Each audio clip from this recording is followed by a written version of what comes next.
Hey guys, Friday again. 2 weeks until Christmas. It's an absolute sprint to the finish line of this year and time for our weekly wrap up. For all my new followers who are here in Australia and from around the world, if you're loving my weekly wraps, please share them with your friends. I'd be very grateful. Get them in on the action. I'm going to kick off this weekly wrap with Forbes.com putting out an article about how Melbourne is an amazing place for tech startups to have their Asia Pac headquarters.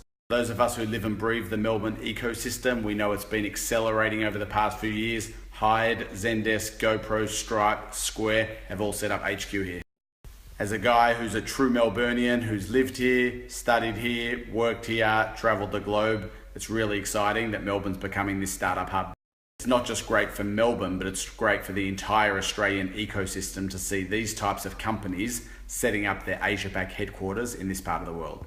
Second up, CSIRO have launched a $200 million innovation fund, and it's going to be led by none other than Bill Barty. Those of you who do not know Bill Barty, he's been in the industry for decades. He's most recently been the co-founder of Blackbird Ventures. He's a great guy and will add tremendous value. Well done, Bill. Really exciting. Can't wait to see what you do with this fund, and good luck. Next up, Sydney Angels are raising their second fund. They've got 110 angels who invest in their funds. Their first fund invested in 27 companies.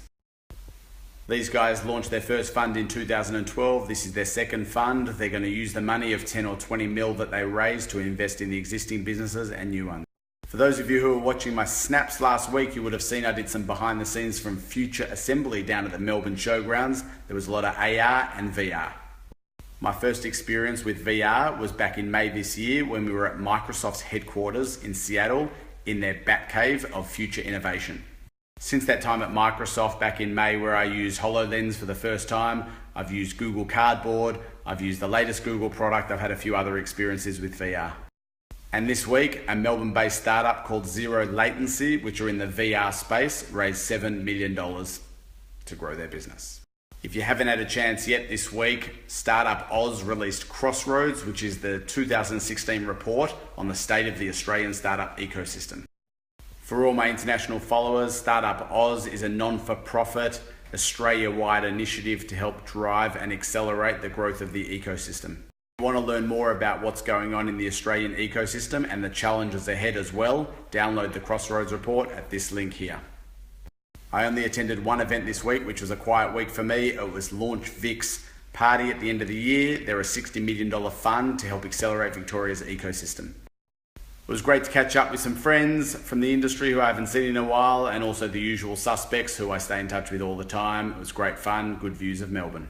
All right, there's only 2 weeks left until Christmas. Hit those targets, go hard for the end of the year. We're almost there. See you next week.